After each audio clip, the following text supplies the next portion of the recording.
So today I'm going to be doing a video on these things, and these are called RimMats, and they're an accessory that get asked quite a lot about on sort of Instagram and YouTube comments as well. So I was sent these mats to test by the company about a year ago. However, they've not asked me to make this video and don't actually know that I'm making it. So yeah, I just wanted to give my honest thoughts on it to help you decide if they're worth it for you. So essentially what these things are is they are made from ABS, and you place them underneath the car when you're cleaning it, and they serve quite a few different advantages. So first off, in terms of the design, they have sort of a raised platform where the car sits on the bars that are slightly taller than the rest of the mat. This means that when you actually place them properly, you don't have to move the vehicle when you're cleaning and dressing the tyres in order to reach that very bottom edge. So that obviously just saves a little bit of time when you're actually cleaning the vehicle. And I have found it really, really helpful. And obviously with them being raised bars rather than just sort of a flat surface, it allows that water to drain between it when you're cleaning the wheels. Now, another thing that I do really like about them is that they act as a barrier between the floor surface and of course the wheel. So this comes in handy obviously when you're spraying the wheels down with water, you're not getting sort of dirt kicked back up onto the wheels, particularly useful if you are working on kind of a gravel or loose stone surface. And I also find it really useful as well when I'm using my car dryer, as again I'm not blasting sort of loose stones everywhere. It's also handy to keep the kind of tools and accessories that you're using clean as well. So if you are using like a wheel towel to wipe down the tyres, or your tyre dressing applicator, that's not going to get grubby because it won't be touching the floor.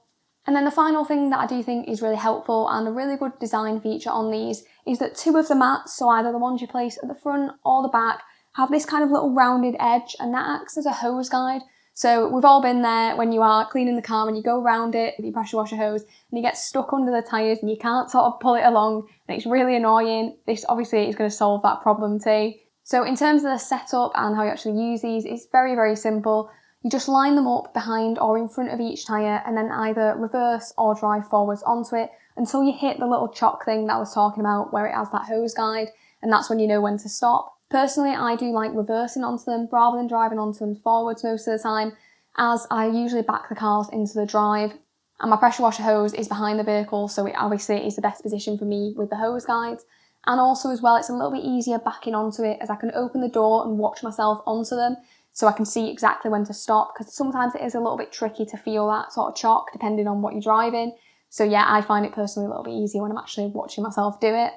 So these are made of ABS, and in terms of the weight capacity, I've had a look at the website and it's 3,000 kilos, so you should be able to detail most vehicles using these mats. And I've used them for the past year and have no signs whatsoever of any cracking.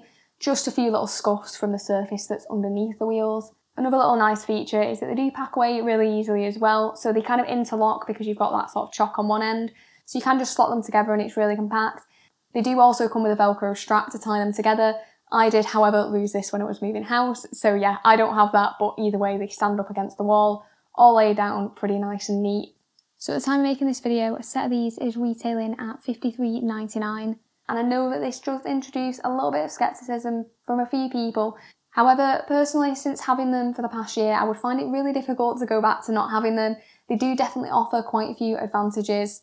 And if they, for whatever reason, disappeared and I had to buy them, I would definitely do so, as I do think they're very useful.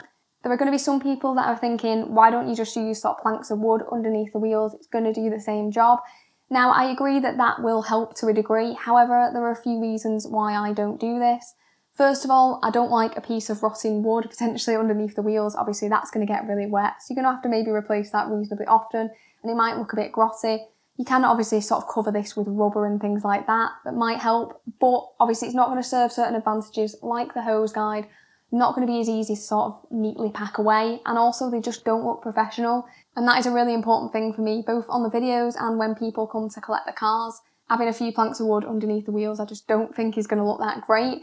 This obviously looks like a much more professional sort of solution. But obviously it's totally up to you if you think they're worth it. If you're on the fence and you're sort of getting annoyed by things like your hose getting stuck under your tyres, you don't like having to move the wheel to dress it fully, or you're scraping your knuckles on the surface when you're dressing the tyres, or getting dirt flicked up when you're pressure washing the wheels, then you will find these useful. If you are looking to purchase them, then I will pop a link in the description to them. And if you have enjoyed this video, it'd be brilliant if you could give it a like, and thanks for watching.